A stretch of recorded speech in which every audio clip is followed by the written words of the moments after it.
now. At the White House, the president has been putting up some new flagpoles, very tall ones, apparently. Try and catch up on that too, and so much more. Join us on Pienaar and Friends. Across the UK, on DAB digital radio, online and on your smart speaker. This is Times Radio, the voice of the Times.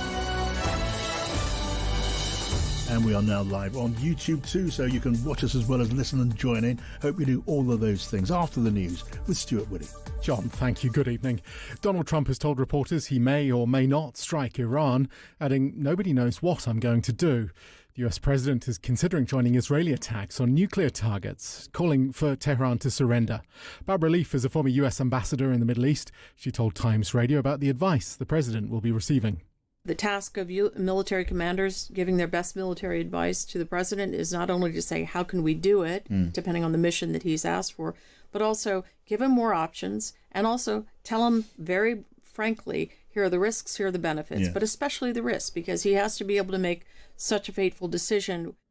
Rocket fire between Iran and Israel has continued for a sixth day, with Tehran insisting its nuclear program is peaceful, something disputed by Israel.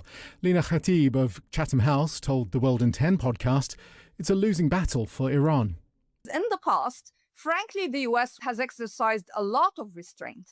But we are now in a situation in which this war is an existential war for Israel and for Iran. And the US cannot afford to just be restrained in this context.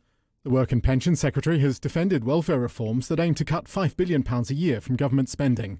Disability groups and some Labour MPs have criticised the bill published today. Liz Kendall told this programme she won't talk about disciplining MPs who vote against the bill. I'm not interested in discussions about punishment or being tough. I am out there to make the case that this will deliver a better life for people's constituents and it will ensure that the welfare state lasts for generations to come. I am spending a lot of time talking to, listening to and engaging with MPs, and that is what I will do throughout this whole process. A missing walker's body has been found during the search for another in Snowdonia National Park. 33-year-old Shane Kolako disappeared 12 years ago, leaving behind his parked car and an intended route plan. The case was unsolved until police began a search for David Brookfield, who was 65 and discovered in the same place. It's reported around 170 people have suffered harm as the result of a cyber attack on blood services in London last June. The ransomware sting by a Russian cyber gang saw 10,000 appointments cancelled at 2 NHS trusts. A member of the rap trio Kneecap has been applauded by supporters after appearing in court to face a terror charge. Liam Ohani was granted bail after being accused of waving a Hezbollah flag at a gig in North London. And there are warnings of the dangers of hot weather as temperatures are set to reach 33 degrees. Age UK is urging us to check in on older people, while the British Heart Foundation warns those with heart conditions should keep hydrated. A yellow heat health alert is in place until Sunday night. For a roundup of the news on demand, find the Times news briefing on the Times Radio app. Across the UK, on DAB digital radio, on the free Times Radio app, and via your smart speaker. Pienaar and Friends on Times Radio with Barclays Business Banking. It's really good to have you with us on Pienaar and Friends, and our good conversation in very good company, which tonight is Kate Ferguson of The Sun on Sunday. Hello to you, Kate. Hi, John. And as always, Mikey Smith from the Mirror here too. Hello. So Mikey and Fergie are in the house. Kate, what is your thought for the day? House. I like that one. So my thought for the day is a bit controversial. I know that. Well, my thought for the day is this. A Labour MP, another Killjoy Labour MP, wants to ban the import of fur. But I'm going to speak out in defence of chic fur coats, of which I have one. One of my prized possessions is a rabbit coat. It's lovely and soft and warm. And it is vintage, obviously. So it's from the days before that stuff was banned here. But we ban fur farming in this country already. But lots of other countries still use fur in their clothes. And we still import it. And I think that's just chic and warm. And I'm just a bit bored of MPs trying to ban stuff. And I know that it's popular for a politician to hug a puppy and stick it on TikTok or whatever, and now that's the only way they can make themselves popular. But do we really need to ban fur? I've got a lovely, again, vintage dress suit which has like a mink trim, and that looks delightful. I bet it does. I bet it looks absolutely elegant. Thank you, John. Elegant, Kate. And from what you say, I take it you regret the ban that's there at the moment. You'd like to just see what mink farming going on and I haven't actually rabbit farming, the slaughter of small animals everywhere. I haven't got too into that, but I'm definitely opposed to this extension of the ban to imports because I think, we've already made our decision not to farm that stuff here. There's plenty of fur in the vintage shops here, fine. But once you start banning imports, then I bet the next step is that they're going to ban people wearing it. So you'll get the horrible fashion police kind of accost me as I walk down the road with my rabbit coat, and I don't want that. So I'm seeing them coming before they strike, and I'm saying, you just stop trying to ban stuff. Yeah, you just hold your ground there. Thank you, John. Do you have any fur? Have you got a fur hat or anything? I don't have a fur hat. I did once acquire a fur hat in Russia. Exactly. And I was very glad to have it. Yes. I would have to say. Yeah. I'm not massively correct in all of my... I mean, in my time I've enjoyed pâté de foie gras and those things which are absolutely unacceptable now. Confession. It's confession here. Yeah. Wow. It's a confessional. Where are you on fur, Mikey? I've never owned any fur. Would you? Would you dream? Would I? I probably wouldn't. No. I don't think I would. What if it was really cold? Yeah. Then I'd wear a different kind of coat that's really warm. There are loads of coats that are really warm that don't involve faux fur, or like the sort of wool coats. You don't want to wear wool. Coats. You don't want to wear wool in snow. That's going to get heavy. Yeah. There you go, Mikey. What's your thought for the day, Mikey? My thought for the day is that you should never underestimate a Donald Trump fan because they will always find new ways to surprise you. So.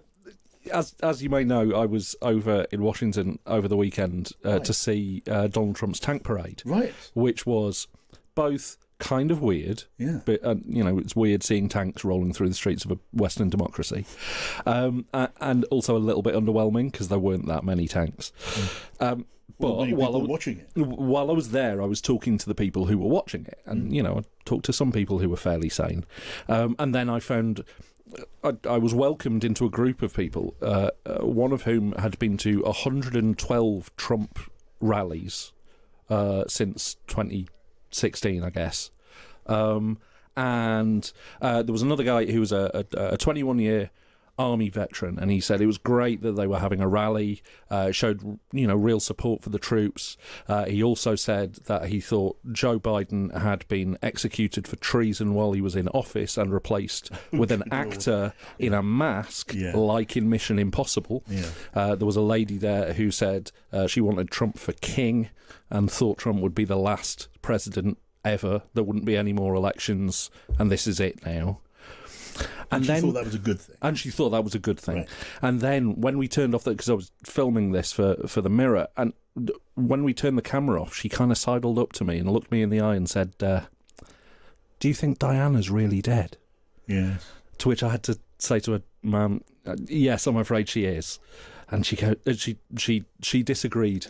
She did not agree with me. But it was a whole new world opening up to me of the things people will believe. When I was at the last summer, I was at the Republican National Convention in Milwaukee, and met a lot of people there. Big, massive Trump fans. Had very nice conversations with lots of them. A lot of them, you sit down and talk to people. They're very nice, And then you get into a conversation and people start to say really odd things now and again. There was a woman who was a lawyer we were talking about things. It was right after the attempted shooting at Butler, Pennsylvania of Donald Trump, which sort of transformed the whole climate. And after what seemed like a perfectly rational, interesting, pleasant conversation for a number of minutes, she gave me the view that was all staged by Joe Biden. It was done by Joe Biden as a kind of diversion tactic to grab the headlines. And when I pointed out that if it did grab the headlines, which it did, and it was done by Joe Biden, it didn't work to their advantage, especially. That didn't seem to make any difference. You meet interesting people, anywhere, but certainly in America, when you're talking politics. Yes, I suppose there are. I mean, I was interested in the Trump superfan. How many Trump rallies did you say they'd been to? 112. 112. I mean, it must be kind of like such a dedicated base out there for him. Did they say what their favourite was? He did. He said it was one in the Bronx. Oh, yeah. I think pretty early on. It was a really hot day and he nearly passed out, and they were expecting not many people there, and lots of people turned up. Boom. There you go. More than the tank rally. Yeah. Well, that's all far off one a month, actually. Yeah, about that. Some of these people will be very thrilled at what we saw today in the White House lawn. Did you watch this? We didn't actually see the erection of the flag staff, but I think it's up now. I think the first one is up now. The president, well, he was talking about it at enormous length, the merits of this flag staff. Apparently, it was a very good flag staff. It was even, I think, at one point he told us the best flag staff in the world. I wasn't aware there was a calibration of the quality of flag staffs that one could measure. But Donald Trump was very happy indeed. So it made him happy, and no doubt made a lot of other people happy. Americans love their flags, though. That is it's probably totally good true. politics to get out on the lawn of the White House and say this is the best, biggest, most beautiful flag. Probably the simplest, best thing you could say to the American public, I expect. But John, you've been to Washington a number of times. Yes. Have you ever thought what the White House was missing was a flag? Well, I can't say I thought that. No. But Kate's right. I mean, you see an awful lot of flags outside an awful lot of homes, not just public buildings, just private homes with flags there. Now, I'm on a monitor behind me. There is a picture being shown here. This is the flag being raised up the enormously tall flagstaff. And as you'd expect, I think it's 100 feet tall, this flagstaff. And the flag that I'm looking at now, which is being basically wrestled into position by a team of strong-looking guys, because they'll need to be. First of all, it's wrapping itself around them, which to them maybe feels like a certain honour, and they'll hope to get it up the flagstaff. It must be the size of a football pitch. It's absolutely hench, that flag. That is the biggest flag I've ever seen. Yeah. So when he calls it big, beautiful flag, it is big, isn't it? It's a big, beautiful flag. And he's got two of them. And he's got two. I mean, Not just one beautiful flag. What's the opposition meant to do about that? He's about to get the second one up in the air. I'm told. He does have. For those who can't see this picture, go on YouTube. I think you'll be able to see this along with us. The president has a look of. I don't know. Is that ecstasy on his face at raising these flags? I don't know. There he seems to. It's his usual sense of satisfaction. Anyway, where are you, by the way, on military parades, Kate? Are you keen on those as well as other? Well, I've never actually been to one. I'm not going to lie to you. Fancy the idea? I probably would be a bit alarmed if the tanks started rolling down Whitehall. I don't know what I would do. Probably run for cover. On flags, can I say one more thing on flags? Yeah. It's not just Trump that loves a big, beautiful flag. Remember when Keir Starmer decided to rebrand Labour to embrace the flag, and you couldn't move without flags on Labour packaging, to the extent that they kind of took M&S's bag and turned that into their, there's a flag on the M&S bag. Yes. Anyway, and all their leaflets look like M&S bags. Like There was a period when during the COVID pandemic, right? Yeah. When any minister or shadow minister who appeared on a broadcast had to have flags, all over the background. They were usually in their private homes, and you wondered, look, is your sitting room normally decorated with an enormous Union flag? No, but that was their office for COVID. I mean, yeah, but even so, would they have Union flags behind them at the desk in the office normally? Well, there wasn't. Maybe they would. They would. I mean, most cabinet offices I've ever been in, cabinet ministers' offices, there was the flag. But people love their flag. That's fair enough. Those are big flags. Beautiful flags. Yeah. That's going to play well with the American public. We can sneer. That'll play well. Well, you might have been sneering. I wasn't sneering. I was treating it with proper reverence. No, I was. Honestly, you're such a cynic, Kate. I am not. Anyway, sorry. Anyway, we're going to talk about very weighty matters in a minute. Just a moment there. Look, I want to mention this first. The Premier League fixtures for the new season, they have now been released. Friday, the 15th of August, it starts. Liverpool against Bournemouth. That'll be one to watch. Liverpool and the new Liverpool. It's going to be live on TalkSport. More live football on national radio than anyone else. 16th of August, you can have Aston Villa facing Newcastle. On Monday, Leeds United against Everton. Catch it all and much, much more. I think it's there on Times Radio app, or head just to the talksport.com for more information on that. Coming up, Kate and Mikey here with us, and you are there. Tell me what you're thinking. Send me a text, send me a tweet on Pienaar Friends with Barclays Business Banking. Grow your business. Bank on Barclays. Carol Walker.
Times Radio with Barclays Business Banking. Grow your business.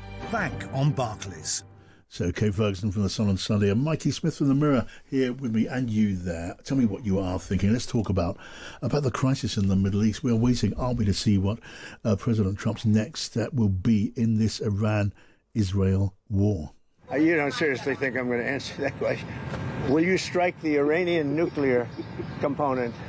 And what time exactly, sir? Sir, would you strike it? Would you please inform us so we can be there and watch? I mean, you don't know that I'm going to even do it. You don't know. I may do it. I may not do it. I mean, nobody knows what I'm going to do. I can tell you this, that Iran's got a lot of trouble, and they want to negotiate. And I said, why didn't you negotiate with me before? All this death, you could have done fine. You would have had a country. President Trump said that Iran wanted to come to the White House to talk to him. Well, Iran answered that. They said, no Iranian official is asked to grovel at the gates of the White House. That was the word from Tehran. The only thing more despicable than his lying, said Iran, is his cowardly threat to take out Iran's supreme leader. Iran does not negotiate under duress, shall not accept peace under duress, and certainly not with a has-been warmonger clinging to relevance. So, that's the view from Tehran, I suppose. Very, very dismissive. Now, earlier on the show, I spoke to the president of Israel, Isaac Herzog. He told me that Israel's action against Iran was defending the free world. They just wanted, he said, to end Tehran's nuclear program. So we are not warmongers. We were willing to get to an exit strategy that enables the region to go back to peaceful existence without an Iranian nuclear threat looming above all our heads. It's obvious. When you have an ideology that says eradicate the state of Israel, and in addition to that, building nuclear capability, you realize that the risk is enormous, and we cannot lead it as such. The Israeli president talking to me just a little earlier.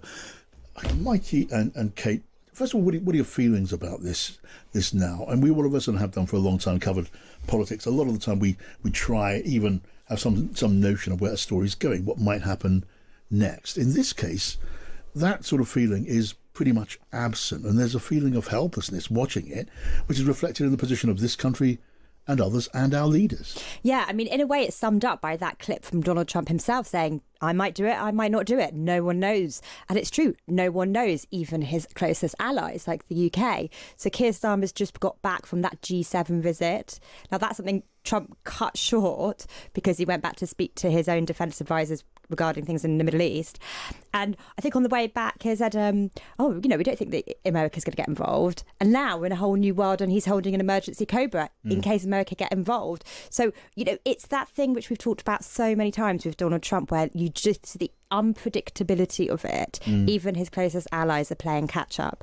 Now, I suspect that what PM and his aides were doing in that Cobra meeting were obviously themselves wargaming various scenarios of what the Yanks might do and what we would do to support them without getting dragged into a conflict, a hot conflict we don't want to get dragged into. So, does Diego Garcia, the base on the Chagos Islands, get used if there is any? You would expect that it does. They've obviously sent RAF jets to reinforce our own military interests in the region.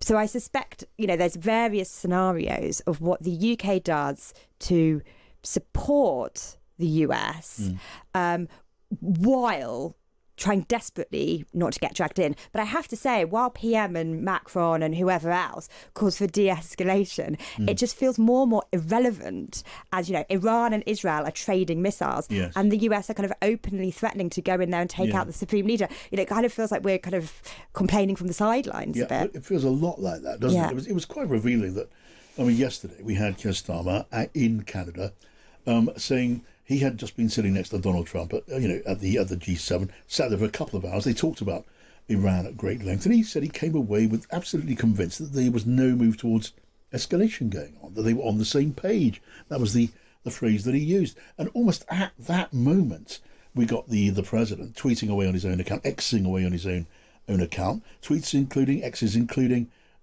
absolute unconditional surrender. So either Keir Starmer was picking up the wrong signals, or he wasn't being told anything of any value, and I suspect the latter. Well, it's that old thing with Donald Trump is he will hold the opinion of the last person he spoke to. So I imagine there was a little bit of Keir Starmer rubbing off on Donald Trump in that situation. It's not impossible, he's. But the position we're in now is there are these two unknowns. One, what will Donald Trump do? He's got two constituencies to deal with who are dramatically opposed just within his own inner circle. He's got the neocons who want America to fall in strong behind Israel, and the people who voted for him on the basis that he wasn't going to take America into any more forever wars. And then we've got Keir Starmer, who is stuck with the decision of whatever Donald Trump... if Donald Trump does decide to he wants to bomb Iran, does he fall in behind Donald Trump and risk doing something that would be, as far as all the polls suggest, incredibly unpopular in this country? Do you mean, so you're raising the spectre there that he would bomb Iran, Britain would join the campaign? I mean, any support of Donald Trump bombing Iran at this point, polling suggests would be... No, sure. I just wondered what you meant. Like, yeah. Well, the bases or the bombing itself. I would imagine to a greater or lesser extent, any sort of helping of Donald Trump in this scenario would be probably, particularly to Labour voters, pretty not something they like the taste of. I'm no military authority of any description, whatever, but you do wonder, does America, when it gets directly involved, because we don't know what's going to happen, but if I was going to bet now, I will bet there will be American involvement, whether by means of just giving Israel those 3,000-pound bombs to use against those deep underground nuclear sites, or whether it's even a direct involvement by American warplanes. Something surely is going to happen, or this build up. It seems a little bit too anticlimactic. I don't just mean, the dramatic effect will be spoiled. I mean, there's no point in this build-up unless something happens. But even if something happens, what does Britain have to contribute? They don't need our warplanes. They don't need our weaponry. They don't need our fuel. In the past, we played a role in fueling aircraft, mid-air, that sort of thing, and providing bases. But there are bases and there are aircraft carriers now in the region of the US Navy. They don't really need us in that sort of sense. Yeah, I agree. I kind of feel like where this would, if that happens, where this would lie is stuff around the base, the Diego Garcia base, and how, what we would know when and what aid we would give with that, rather than British planes getting involved. Yeah. The other thing with American involvement is, they have talked obviously about taking the Supreme Leader out, but no, it's kind of a strange scenario, because on the one hand you would think that was regime change, right? But they're also just, I suspect if they get involved, you're just talking about dropping some mega bombs on some targets, but they're not going to want to actually get involved in the nitty gritty of ground troops, invasion, regime change there. You're talking about either aiding or supporting pretty precision missiles to go in and either take someone out or take those nuclear bunkers out. I mean, I cast my mind back to last week, I think it was, where the head nuclear physicist of the Iranian regime was taken out as he slept in his bed. You had that incredible photograph, which was incredible really, of this block of flats. You could just see the hole and where it hit him in his apartment. It's so kind of precise.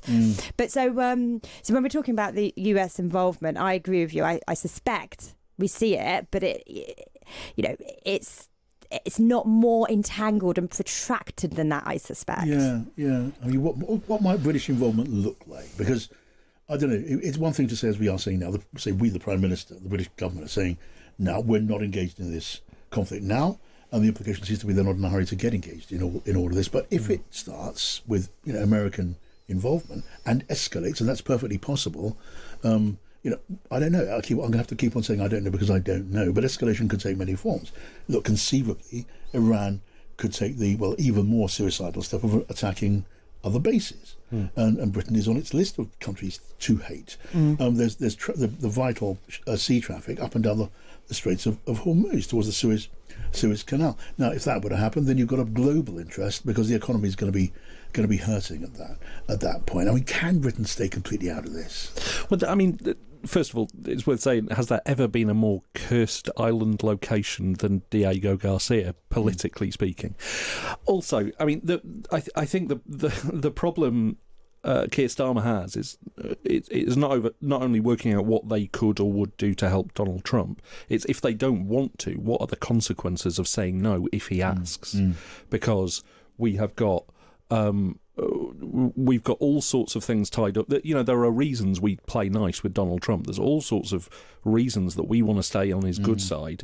And if we say no when he asks for something like this, which is politically problematic for him as well, he would need it to go very smoothly and quickly, then that causes all sorts of problems potentially down the line in places like Ukraine.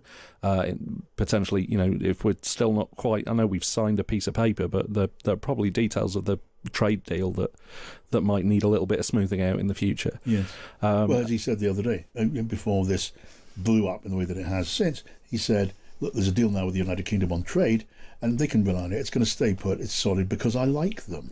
Well, the implication of that is if I stop liking them, well, then who knows? Yeah, exactly. He can tear that deal up with the stroke of a pen and is clearly of the character that he's willing to. When you talk about the domestic politics of it, I think there's like two main points to think about. Obviously, this would be hugely politically unpopular for Labour and this government to get remotely involved in. So you're treading a very tight line here of how did you keep close to your biggest ally, closest ally, the US. Don't anger the Trump beast. We've got that trade deal. But you're right. The bigger thing at play here is our intelligence, military cooperation, and Ukraine. All this really important geopolitical stuff wound up. However, in the UK, we know, don't we, that that Muslim vote, that base for the Labour Party support, which had like helped deliver them big majorities in certain seats, is falling over, and this would be toxic and really wedge a divide between them even longer, I think. So politically hugely unpopular across the piece, but particularly with that Muslim vote. Would that be significant now, though, Kate? I mean, you know, there were issues there before the election. You know, but we're talking about some marginal seats where some MPs were worried about their future. When you're in 4 years from an election with a majority of 174, you know, some MPs may worry about that, and they will. But is it such a big thing higher up? Oh, well, I'm not saying that will sway what he does, and I don't think it can. I'm just talking about the political reverberations of it, which I think are like longer lasting. The other thing, obviously, is this conflict pushing up oil prices, pushing up commodity prices. It's going to have a massive knock-on effect on the world economy. Inflation staying a bit stickier than the UK hoped, interest rates not being cut as quickly as Rachel Reeves hoped. That all feeds into the economy stupid picture here, and does she get that fiscal headroom by budget? So there's huge reverberations for it domestically. Clearly no one, or hardly anybody in the UK really wants us to get entangled in a hot conflict in the Middle East. Westminster, I mean, you've been down there today, I guess. Are they having this conversation much down there? I mean, they've got stuff going on in the Westminster sphere, you know, Liz Kendall's welfare bill and other things. We had yesterday the abortion law bill. There's plenty to talk about there, which is really bubbling. And Britain doesn't have a huge say in this situation. But politics being politics and politicians being politicians, they must be buzzing with it. Yeah, I mean, the conversations are being had. I think you'd probably struggle to find a Labour MP who was terribly enthusiastic about being in full swing behind Donald Trump on anything, let alone military action in Iran. And I think that's going to be a problem for Keir Starmer as well. It's not just about, you know, the voters not liking Trump or the voters maybe not liking an attack on Iran. But at a time when he needs to bring sort of wavering MPs on side, throwing in potentially jumping into a conflict with Donald Trump, particularly Donald Trump, is not going to be helpful to him. Okay, after the news, we're going to be chatting to Kate Borsay, who will tell us about her show, which kicks off at 7 right after this show. And we're going to be joined in the Pienaar Friends circle by Alistair Dorber, the Washington correspondent for The Times, who's on the line from DC. It is now 6:30 here on Pienaar Friends, so let's get the news with Stuart Willey. Across the UK, on DAB, online and on your smart speaker. This is Times Radio. John, thank you. Good evening. By his own admission, no one knows what Donald Trump will do, as he refuses to say either way if he'll join Israel in striking Iran. It says the head of the UN's nuclear watchdog says it doesn't believe Tehran was building a bomb, as Israel claims. Here's the Times correspondent Richard Spencer. Clearly, the Iranian regime at the moment is saying we're resisting. Khamenei has said no surrender, basically. And so we go on. They're calling each other's bluff. First it was 2026, then it was 2033, but now it's unclear when the first phase of HS2 linking Birmingham and London will open.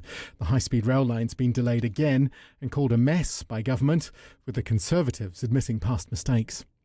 People losing disability benefits are to get a 13-week transition period as Downing Street faces a possible Labour MP standoff over welfare reforms. The bill was published today and will be voted on in the Commons at some point. The police service of Northern Ireland has condemned petrol bombs thrown at officers in Derry last night as blatant sectarian violence. 14 emergency workers were injured in Londonderry, with 11 arrests made. And heat health alerts have kicked in parts of England, designed to warn the NHS to expect additional pressure. Temperatures could hit 33 degrees on Saturday. For a roundup of the news on demand, find the Times news briefing on the Times Radio app. This is Times Radio.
Post, they'd have to ask the UK for permission. It would need to be a joint agreement, that. So we'll get the very latest from the excellent Stephen Swinford, political editor at the Times, who I'm sure will bring us up to date. We'll also be speaking to Kim Darroch, the former British ambassador to the United States. Of course, Peter Mandelson's in that meeting as well.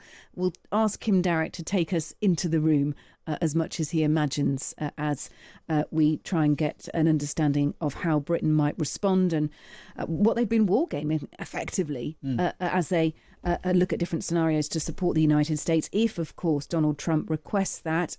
Keen eye on Donald Trump this evening, but he's keeping us all guessing, isn't he? And he's right. He's not going to tell us the time, date and place of any US involvement in an attack on Iran, but he's keeping us guessing. Pete Hegseth, his defence secretary, has been a little stronger, but still no real firm idea about what is going on. We'll speak to Reuters national security correspondent based at the Pentagon, again, just to find out what he's hearing about what the different scenarios might be and whether there's any leaning towards that at all. We'll talk about the Premier League fixtures, as you've been discussing, and for something a little bit different, we'll be speaking to Edward Lucas, who contributes regularly to the Times. He's got a piece in tomorrow's paper about a pal of his that used to work at the Foreign Office whose Gmail account was hacked by Russia.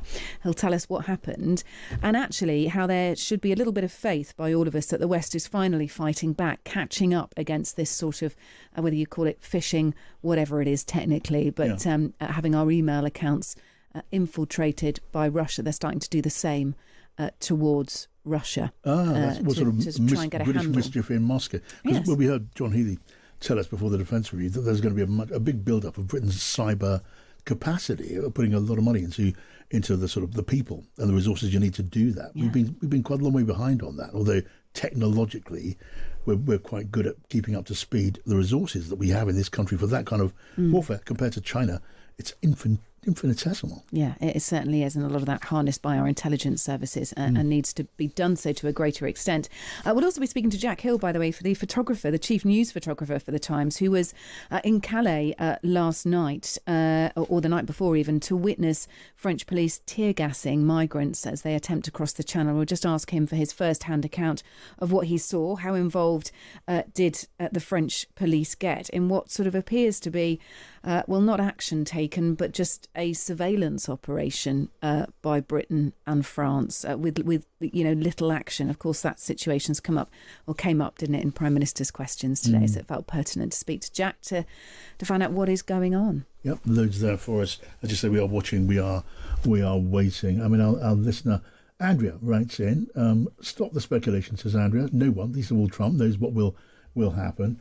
You've got a point there, Andrea. But I mean, if you know this show, speculating is what we do, and without it, there would just be quite long periods of silence. Maybe martial music to fill in. Trump might not be able to predict the future, but he certainly has a hand in creating what happens. Sure. He has a very decisive hand in this. So absolutely, he could have a firm idea of what he wants to do next. Yeah, although the big differences in view inside the inner circle of the White House, of course, without you get into the Pentagon.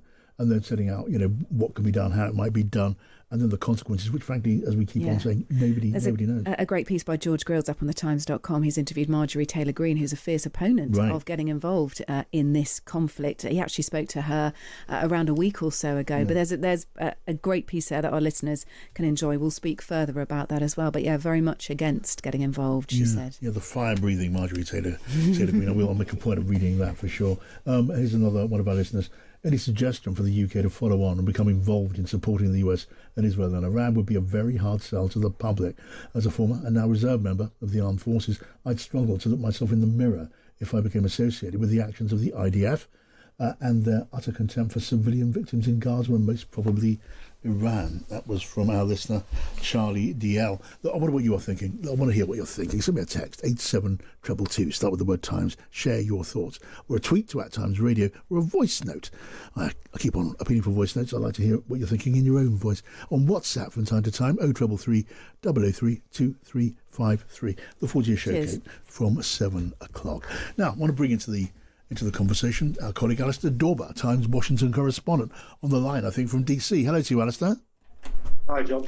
Hi, good to have you here. Let's just a listen back on some of the highlights of the day.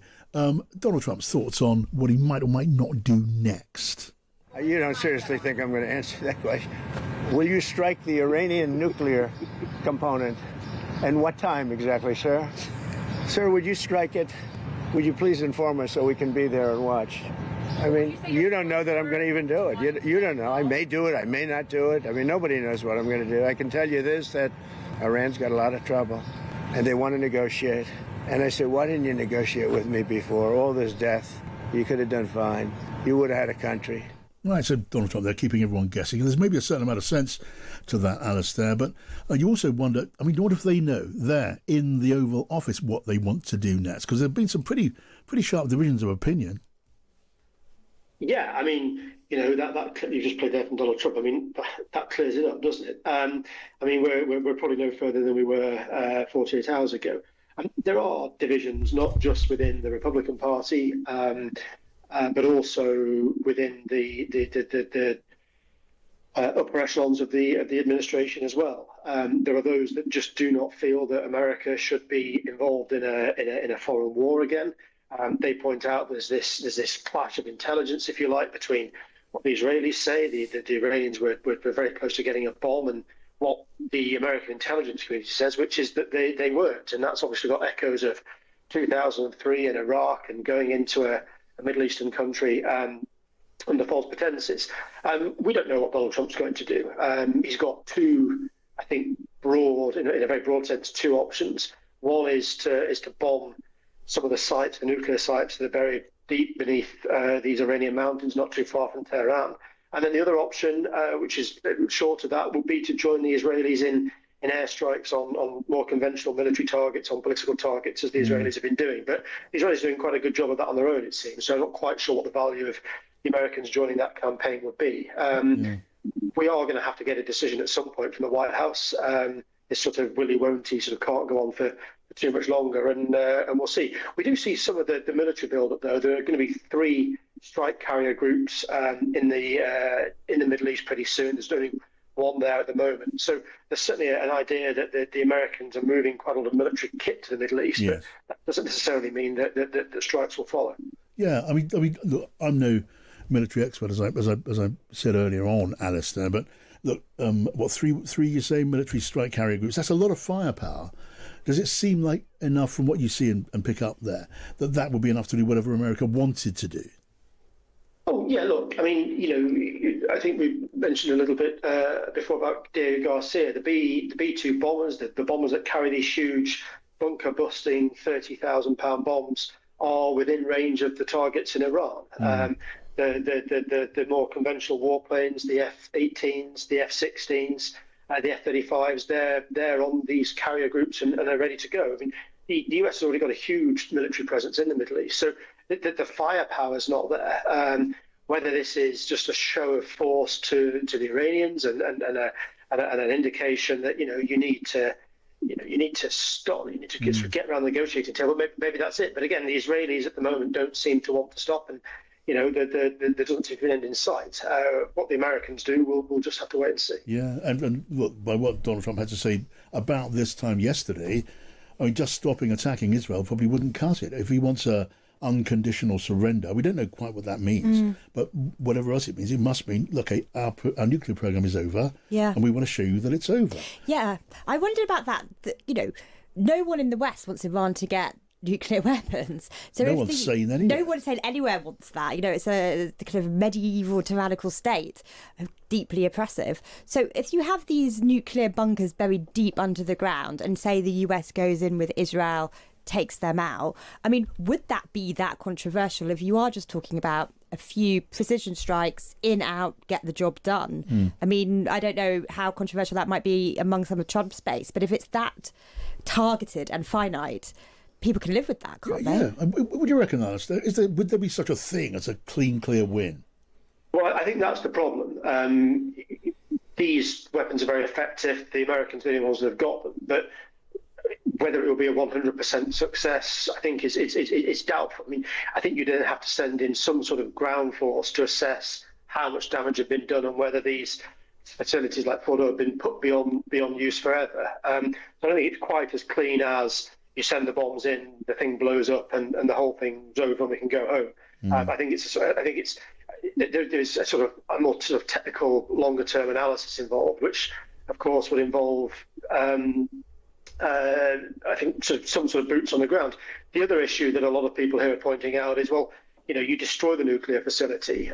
People get very much encouraged in Iran. They topple the regime, and you have a vacuum in Iran like you had in Iraq and like you had in Afghanistan. And what does the West do then with some 90 million people suddenly shed of a tyrannical regime? Yeah. It's another fear that the West, principally the States, but other countries as well, could get dragged in and have to sort of do some sort of nation building, something that the Americans have got not a wonderful track record on. Yeah, I mean, on boots on the ground, I think I read this morning, I think it was in the New York Times, some of the scenarios that were being gamed out in quite a long piece of work in that paper. One option that was discussed, it's reported, was boots on the ground, but Israeli boots on the ground, going in and doing what you suggest there, Alistair, checking out what's the state of things at the Fordo deep underground nuclear facility. And it was mentioned that might involve the use of American helicopters to transport troops in and do the overwatch and all that sort of thing. But that option was said to have been dismissed. Right. Anyway, Mikey, what are you thinking? No, I was just going to mention the idea of Donald Trump contradicting his own country's national intelligence community over the existence of, whether Iran was even trying to get a nuclear weapon. I'm wondering, Alistair, whether you think this was something where he'd actually got new information, or whether it was simply a case of, as we've been talking about before, his opinions being very seriously led by the last person he spoke to. Well, at the risk of upsetting the listener who was concerned about us speculating, I couldn't say. I mean, certainly in March, when Tulsi Gabbard, the Director of National Intelligence here, went before Congress, she said that the Iranians were not trying to build a bomb, and that was the considered opinion of the US intelligence community. Now, the Israeli intelligence community differs quite markedly from that. And to your point there, Mikey, we know that Donald Trump and Benjamin Netanyahu are talking at least on a daily basis. The suspicion is that it might be even more regular. And so quite where Donald Trump is taking his analysis from, what's informing his opinion, what's sort of gauging his thoughts on whether or not to strike, who knows? Certainly, Tulsi Gabbard is not at the centre of the Trump operation. She's a bit more peripheral, and she's closer to J.D. Vance than she is to Donald Trump. But where Trump is getting the information that's going to ultimately inform his opinion, it'd be a good story if we knew that. But unfortunately, at the moment, no one's quite sure. Yeah, I was talking yesterday to a former chief of staff at the National Security Council who described that account from Tulsi Gabbard back in March as stupid intelligence, said it had been overtaken soon. I mean, what the new intelligence looks like, who on earth knows? I mean, President Herzog was very confident in his conversation with me earlier that they had all the intelligence they needed to be sure. A certain amount of that also involved logical extension of just their own reasoning. Of course they've got a weapon, because why wouldn't they? Why would they be enriching uranium unless it was for the purpose of getting ready to build a weapon? So we haven't got forensic proof of exactly where that is. We've got more to talk about though, guys. We can do that here on Pienaar and Friends, here with Barclays Business Banking.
With me on Pienaar and Friends, Mikey Smith from the Mirror, Kate Ferguson from the Sun on Sunday, and Alistair Dorber, Times colleague in Washington.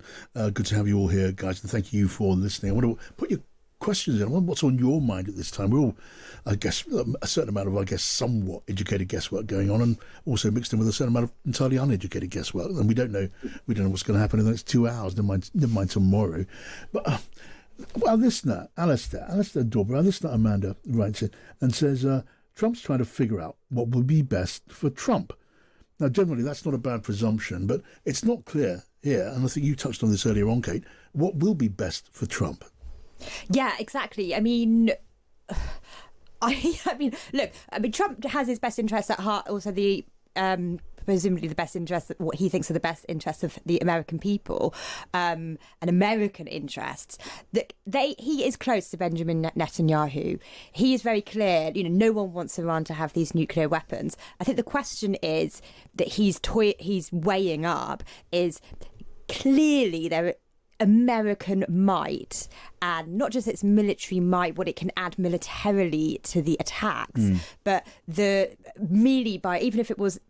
even if Israel actually didn't need America's help, didn't need its planes or bombs to do what they want to do, clearly having them side by side sends a very different message to Iran and the Middle East. And Trump is clearly very annoyed with the Iranians for, not kind of negotiating and coming to his table earlier. So they've offended his pride, and he could well get involved. I mean, he is impossible to predict. We really don't know, and there are big voices in his administration telling him both things, to go for it and to not, but you can see that he's clearly considering it realistically. I mean, Alistair Dorber, I'm looking now at an opinion poll, an American opinion poll published here just in the last hour. It's an Economist YouGov poll in America, and it says that 53% of voters in America who backed Donald Trump in last year's election do not want the country to join in the airstrikes.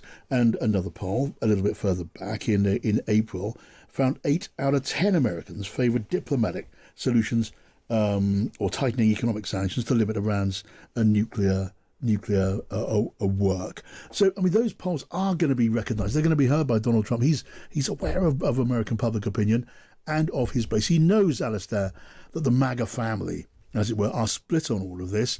But if we're looking at a majority of those people already now at this point, are sceptical about action, then that'll be in his mind too.